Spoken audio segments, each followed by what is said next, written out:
ಎಲ್ರಿಗೂ ನಮಸ್ಕಾರ. ಇವತ್ತು ಲಂಚ್ ಬಾಕ್ಸ್ಗೆ ತುಂಬ ರುಚಿಯಾಗಿರೋ ಅಂಥದ್ದು, ಜೊತೆಗೆ ಈ ಒಂದು ವಾತಾವರಣ ಇದೆಯಲ್ಲ, ಥಂಡಿ ಚಳಿ, ಅದಕ್ಕೆ ತುಂಬ ಸೂಕ್ತವಾದದ್ದ ಒಂದು ರೈಸ್ ಮಾಡ್ತಾಯಿದ್ದೀನಿ. ಮೆಣಸಿನ ಅನ್ನ ಅಥವಾ ಪೆಪ್ಪರ್ ರೈಸ್ ಅಂತ. ಇದನ್ನು ಹೇಗೆ ಮಾಡೋದು ಅಂತ ನೋಡೋಣ. 1 ಟೇಬಲ್ ಸ್ಪೂನಷ್ಟು ಕಾಳು ಮೆಣಸು, ಅಷ್ಟೇ ಪ್ರಮಾಣದ ಜೀರಿಗೆನ ಡ್ರೈ ರೋಸ್ಟ್ ಮಾಡ್ಕೋತಾ ಇದ್ದೀನಿ. ಇಷ್ಟನ್ನು ಹಾಕೋ ಅವಶ್ಯಕತೆ ಇಲ್ಲ, ಸುಮಾರು ಒಂದು 6 ಜನಕ್ಕೆ ಇದು ಆಗುತ್ತೆ. ನೀವು ಕಡಿಮೆ ಜನಕ್ಕೆ ಮಾಡ್ತಾಯಿದ್ದೀರಿ ಅಂತಾದರೆ ಇದು ಸ್ವಲ್ಪ ಪುಡಿ ಉಳಿಯುತ್ತೆ, ಅದನ್ನು ಆನಂತರ ಉಪಯೋಗಿಸ್ಕೋಬೋದು. ಈಗ ಒಂದು 8-10 ಕರಿಬೇವಿನ ಎಲೆ ಹಾಕ್ಕೊಂಡು ಸಣ್ಣ ಊರಿನಲ್ಲಿ ಚೆನ್ನಾಗಿ ಚಟಪಟ ಅನ್ನೋ ತನಕ, ಒಳ್ಳೆ ಪರಿಮಳ ಬರೋ ತನಕ ಹುರ್ಕೋಬೇಕು. ಹುರಿದಿದ್ದು ಆದಮೇಲೆ, ಚೆನ್ನಾಗಿ ಹುರಿದಿದ್ದಾಗಿದೆ ಅಂತಾದರೆ ತಣ್ಣಗಾದಮೇಲೆ ಇದನ್ನು ಪುಡಿ ಮಾಡಿಕೊಂಡು ಇಟ್ಕೋಬೇಕು. ಈ ಪುಡಿನ ನಾವು ಬಳಸ್ತಾ ಇರೋದು. ತುಂಬ ರುಚಿಯಾಗಿರುತ್ತೆ, ಲಂಚ್ ಬಾಕ್ಸ್ಗೂ ಸರಿ ಅಥವಾ ಬಾಯಿ ಕೆಟ್ಟಿದ್ರೂ ತುಂಬ ಚೆನ್ನಾಗಿರುತ್ತೆ. ಈಗ ಒಂದು ಬಾಣಲೆಗೆ ಸುಮಾರು 2 ಸ್ಪೂನಷ್ಟು ತುಪ್ಪ ಹಾಕ್ಕೋತಾ ಇದ್ದೀನಿ. ತುಪ್ಪದಲ್ಲಿ ಮಾಡಿದಾಗ ತುಂಬ ಚೆನ್ನಾಗಿರುತ್ತೆ. ಅದರಲ್ಲೂ ಕೆಮ್ಮು ನೆಗಡಿ ಬಂದಾಗ ಎಣ್ಣೆ ಬೇಡ, ಹಾಗಾಗಿ ತುಪ್ಪ ಹಾಕ್ಕೊಂಡಿದ್ದೀನಿ. ಸಾಸಿವೆ ಹಾಕ್ಕೊಂಡಿದ್ದೀನಿ. ಉದ್ದಿನಬೇಳೆ ಹಾಕ್ಕೋಬೇಕು. ಇದಕ್ಕೆ ಬೇಕಾದರೆ ನೀವು ಗೋಡಂಬಿನ ಹಾಕ್ಕೋಬೋದು, ಇದು ಆಪ್ಷನಲ್ಲು. ಕರಿಬೇವಿನ ಸೊಪ್ಪು, ಒಣಮೆಣಸಿನ್ಕಾಯಿ ಚೂರನ್ನು ಹಾಕ್ಕೋತಾ ಇದ್ದೀನಿ. ಇದು ಅಲಂಕಾರಕ್ಕೆ ಹಾಕ್ಕೊಂಡಿರೋ ಅಂಥದ್ದು. ಹಸಿ ಮೆಣಸಿನ್ಕಾಯಿ ಬಳಸ್ತಾ ಇಲ್ಲ, ಖಾರ ಏನಿದ್ರೂ ನಮ್ಮ ಕಾಳು ಮೆಣಸಿಂದ ಮಾತ್ರ ಬರೋ ಅಂಥದ್ದು. ಈಗ ಒಗ್ಗರಣೆ ರೆಡಿಯಾಗಿದೆ.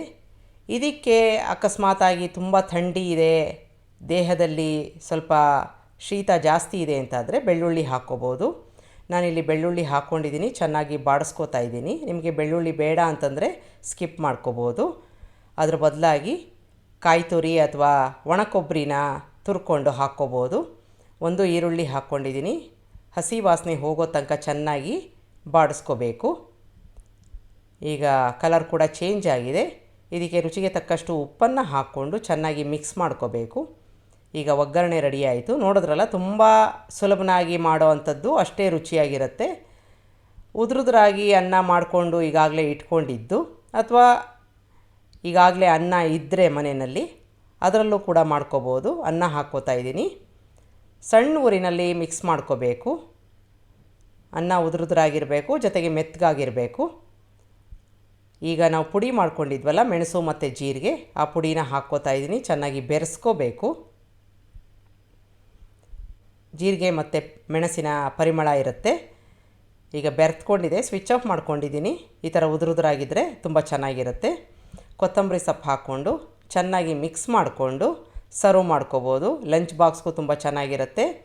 ರಾತ್ರಿ ಊಟಕ್ಕೂ ಅಥವಾ ಶೀತ ಕೆಮ್ಮು ನೆಗಡಿ ಈ ಥರ ಇದ್ರೂ ಈ ಅನ್ನ ತುಂಬ ಒಳ್ಳೆಯದು ದೇಹಕ್ಕೆ. ಒಂದು ಸಲ ಮಾಡಿ ನೋಡಿ. ಇದಕ್ಕೆ ಒಂದು ನೆಂಚ್ಕೊಳ್ಳೋಕ್ಕೆ ಅಕಸ್ಮಾತಾಗಿ ನೀವು ಲಂಚ್ ಬಾಕ್ಸ್ಗೆ ಕೊಡ್ತಾ ಇದ್ದರೆ, ಇಲ್ಲಿ ಆಲೂಗೆಡ್ಡೆ ಫ್ರೈ ಅಂತ ಮಾಡ್ತಾಯಿದ್ದೀನಿ. 2 ಆಲೂಗೆಡ್ಡೆ ತೊಗೊಂಡಿದ್ದೀನಿ. ಚೆನ್ನಾಗಿ ತೊಳ್ಕೊಂಡು, ಅದ್ರ ಸಿಪ್ಪೆ ಬೇಡ ನಮಗೆ, ಹಾಗಾಗಿ ತೆಕ್ಕೋತಾ ಇದ್ದೀನಿ ನೀರಲ್ಲಿ ಹಾಕ್ಕೊಂಡು. ಆನಂತರ ನಿಮಗೆ ಯಾವ ರೀತಿ ಬೇಕೋ ಆ ಥರ ಕಟ್ ಮಾಡ್ಕೋಬೋದು. ನಾವು ಬೋಂಡಾ ಬಜ್ಜಿಗೆ ಕಟ್ ಮಾಡ್ಕೋತೀವಲ್ಲ, ಆ ಥರ ಬೇಕಾದ್ರೂ ಮಾಡ್ಕೋಬೋದು, ಇಲ್ಲ ಸಣ್ಣ ಸಣ್ಣ ಕ್ಯೂಬ್ಗಳಾಗಿ ಮಾಡ್ಕೋಬೋದು. ನಾನಿಲ್ಲಿ ಒಂಥರ ವೆಡ್ಜಸ್ ಥರ ಮಾಡ್ಕೋತಾ ಇದ್ದೀನಿ. ಈ ಥರ ಎಲ್ಲವನ್ನು ಮಾಡಿಕೊಂಡು ಇಟ್ಕೋಬೇಕು. ಇದು ಒಂಥರ ನೆಂಚ್ಕೊಳ್ಳೋಕ್ಕೆ ತುಂಬ ಚೆನ್ನಾಗಿರುತ್ತೆ ಲಂಚ್ ಬಾಕ್ಸ್ಗೆ. 1-2 ಸಲ ಇದನ್ನು ತೊಳ್ಕೊಂಬಿಡೋಣ. ಅದರಲ್ಲಿರೋ ಒಂದು ಸ್ಟಾರ್ಚ್ ಇರುತ್ತಲ್ಲ, ಅದನ್ನು ತೆಕ್ಕೊಂಬಿಡಬೇಕು. ಆಗ ತುಂಬ ಚೆನ್ನಾಗಿ ರುಚಿಯಾಗಿ ಕ್ರಿಸ್ಪಾಗಿ ಬರುತ್ತೆ. ಈಗ ಎಣ್ಣೆ ಹಾಕ್ಕೊಂಡಿದ್ದೀನಿ, ಒಂದು ಸುಮಾರು 3 ಸ್ಪೂನಷ್ಟು. ಎಣ್ಣೆ ಕಾದ ನಂತರ ಒಂದು ಒಗ್ಗರಣೆ ಮಾಡ್ಕೊಂಬಿಡೋಣ. ಇದಕ್ಕೆ ಸಾಸಿವೆ ಚೆನ್ನಾಗಿ ಚಟಪಟ ಆದಮೇಲೆ ಜೀರಿಗೆ ಹಾಕ್ಕೋತಾ ಇದ್ದೀನಿ. ತುಂಬ ಸರಳವಾಗಿ ಮಾಡೋ ಅಂಥ ಒಂದು ಫ್ರೈ, ಅಷ್ಟೇ ಚೆನ್ನಾಗಿರುತ್ತೆ. ಲಂಚ್ ಬಾಕ್ಸ್ಗೆ ಆದರೆ ಇದನ್ನು ಮಾಡಿಕೊಂಡು ಕೊಡ್ಬೋದು. ಇದಕ್ಕೆ ಈಗಾಗಲೇ ಕಟ್ ಮಾಡಿ ಇಟ್ಕೊಂಡಿರೋ ಅಂಥ ಆಲೂಗೆಡ್ಡೆನ ಹಾಕ್ಕೊಂಡು ಎಣ್ಣೆಯಲ್ಲಿ ಚೆನ್ನಾಗಿ ಬಾಡಿಸ್ಕೋಬೇಕು. ಕರಿಬೇವಿನ ಸೊಪ್ಪು ಹಾಕ್ಕೊಂಡಿದ್ದೀನಿ. ಎಣ್ಣೆಯಲ್ಲಿ ಬಾಡಿಸ್ಕೋತಾ ಸ್ವಲ್ಪ ಕ್ರಿಸ್ಪಾಗಿ ಆಗಬೇಕದು. ಈಗ ತಟ್ಟೆ ಮುಚ್ಚಿ, ನೀರು ಹಾಕೋದು ಬೇಡ, ಹಾಗೆ ಬೇಯಿಸ್ಕೊಳ್ಳೋಣ. ಎಣ್ಣೆಯಲ್ಲಿ ಬೇಯುತ್ತೆ.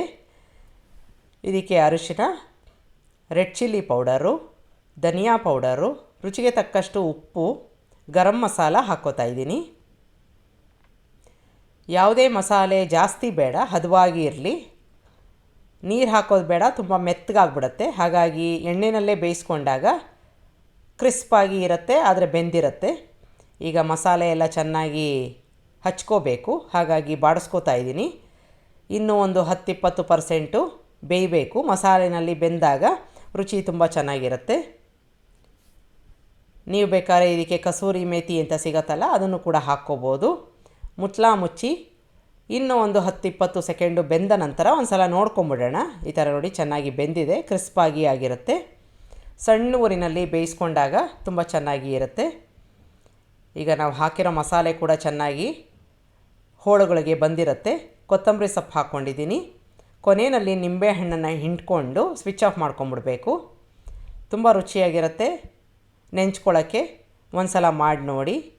ಈ ದಿಢೀರಂತ ಆಗುವಂಥ ಒಂದು ಮೆಣಸಿನ ಅನ್ನ, ಅದರ ಜೊತೆಗೆ ಈ ಒಂದು ಆಲೂಗೆಡ್ಡೆ ಫ್ರೈ ಒಳ್ಳೆ ಕಾಂಬಿನೇಷನ್ನು. ಬಿಸಿ ಬಿಸಿಯಾಗಿ ಬೇಕಾದರೆ ರಾತ್ರಿಗೆ ಸರ್ವ್ ಮಾಡ್ಬೋದು, ಇಲ್ಲ ಲಂಚ್ ಬಾಕ್ಸ್ಗೂ ತುಂಬ ಚೆನ್ನಾಗಿರುತ್ತೆ. ನಿಮಗೆ ರೆಸಿಪಿ ಇಷ್ಟ ಆದಲ್ಲಿ ಲೈಕ್ ಮಾಡಿ, ಶೇರ್ ಮಾಡಿ, ಕಮೆಂಟ್ ಮಾಡಿ. ನಮಸ್ಕಾರ.